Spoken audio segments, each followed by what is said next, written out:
Ang kalansay na sundalo ay natitised sa isang nakaharang na daanan sa isang kuweba.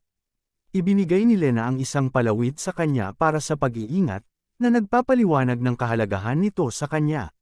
Samantala, ang mga spider ay nagsisimulang magtipon sa itaas, na umiikot sa kanilang mga web. Natagpuan ng sundalo ang kanyang sarili sa ilalim ng pag-atake mula sa isang higanteng gagamba, na kanyang nilalabanan, pinatay ito at naglabas ng berdeng likido. Sa sandaling nagpapahinga ang sundalo, nakarinig siya ng mga gagamba na papalapit. Dalawang napakalaking gagamba ang sinuspinde si Lena sa pamamagitan ng kanyang mga paa mula sa kisame gamit ang kanilang mga web. Nilabanan sila ng sundalo, dahilan para mawala ang pagkakahawak ni Lena. Sa gitna ng labanan, ang sundalo ay nasabit sa isang web at nawala ang kanyang espada. Sinisikap niyang palayain ang sarili habang mas maraming gagamba ang lumalapit. Kung paanong dudurugin siya ng isang gagamba, sumiklab ang apoy mula sa paligid, dulot ni Lena na nagawang palayain ang sarili. Ang mga gagamba, natakot sa apoy, ay umatras. Kinuha ni Lena ang espada ng sundalo at pinutol siya. Matapos ang pagsubok, nahimatay si Lena, na nagpapakita ng berdeng marka sa kanyang leeg na nagpapahiwatig na siya ay nalasan. Sa sandaling iyon, sila ay inatake ng Spider Queen, ngunit hindi sinasadyang naligtas ng isang grupo ng mga tao na pinamumunuan ng isang kapitan ng gwardya. Ang sundalo, na kinikilala ang kapitan, ay naalala ang kanyang mga nakaraang maling gawain, kabilang ang pagkidnap at pag-aalipan sa isang babaeng nagngangalang Rubia. Ginagamit ng mga sundalo ang mga gagamba upang isa-isang patayin ang mga bilanggo, isang pamamaraan na kinwestiyon ng isang bagong recruit. Sinamantala ng skeleton soldier ang pagkakataong ito para makuha ang bagong sundalo at humingi ng antidote para kay Lena. Kinukot siya ng kapitan ang kapangahasan ng sundalo at ibinasura ang kanyang mga pakiusap para sa alaala ni Rubia. Gumanti ang sundalo sa pamamagitan ng pagpatay sa hostage guard at pagkatapos ay inatake ng Spider Queen, na naniniwalang ninakaw niya ang kanyang mga itlog. Ang kapitan ay nasisiyahan sa panuurin, na nagpapakita na ang Spider Queen ay isang kaimira na nilikha ng mga salamangkero. Sa pag-alis ng kapitan at ng kanyang mga tauhan, nagliyab ang kuweba, dahilan upang mapasigaw ang reyna ng gagamba sa sakit. Nagulat ang kapitan nang makita ang kalansay na sundalo, na nahayag na hindi tao, na umuusbong mula sa apoy. Binalaan ng sundalo ang kapitan at tinutukan sila ng apoy na baril, na nagbabalak na magdulot ng masakit na kamatayan. Ang Spider Queen ay sumisigaw sa gitna ng apoy habang ang kapitan ay nagpupumilit na iwasan siya.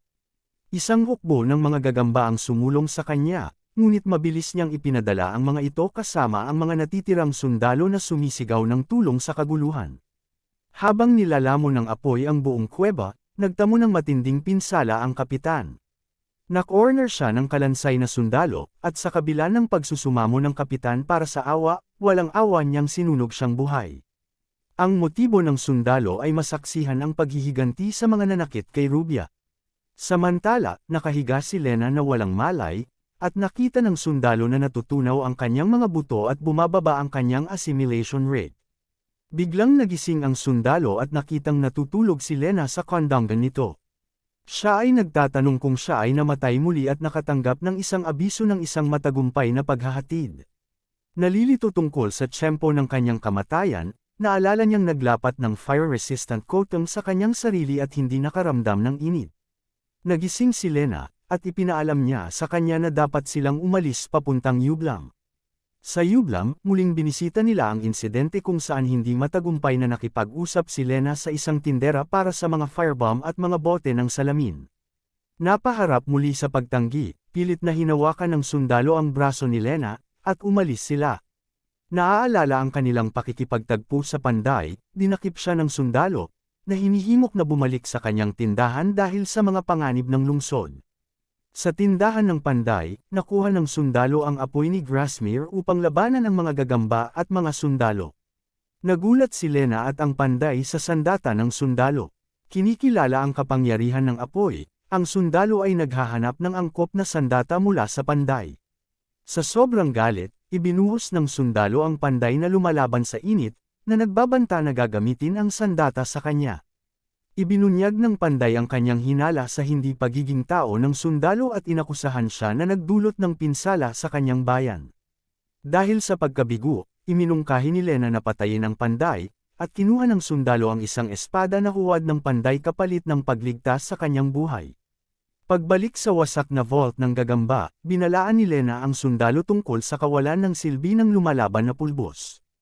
Pinawalan ng kakayahan ng sundalo si Lena para sa kanyang kaligtasan, na nangakong hindi nahahayaang mangyari muli ang pinsala sa kanya, at nakipagsapalaran ng mas malalim sa vault gamit ang kanyang espada. Ginagamit ng sundalo ang apoy ng Grasmere upang sunugin ang umaatake na mga gagamba, na naniniwalang sapat ang sandata upang mahawakan ang mga banta ng mag-isa. Sa pagharap ng kapitan at takot na mga kawal, kinikilabutan sila sa katapangan ng sundalo.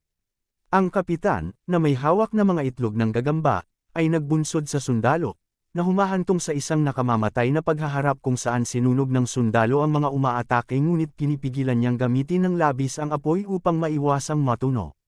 Sa sumunod na labanan, sinira ng kapitan ang apoy na baril ng sundalo at inuudyukan ng Spider Queen na umatake. Nakikibakalaban sa mabigat na reyna, na pagtanto ng sundalo ang pangangailangan ng apoy. Sa kabila ng isang mapaghamong laban, ang sundalo ay nag-iiba sa pamamagitan ng pag-aapoy sa kanyang espada gamit ang apoy ni Grasmere, na itinaboy ang Spider Queen at tinalo siya. Ang kapitan, na nakasaksi sa tagumpay ng sundalo laban sa Spider Queen, ay naiwang nakatulala at hindi makapaniwala. Kung nasiyahan ka sa aming recap, pindutin ang like button at mag-subscribe para sa higit pa. Pindutin ang bell para sa mga notification para hindi mo makaligtaan ang aming susunod na anime recap breakdown. Ibahagi ang pagmamahal sa kapwa senpai at panatilihin nating buhay ang espiritu ng anime. Hanggang sa susunod, manatiling nakatutok.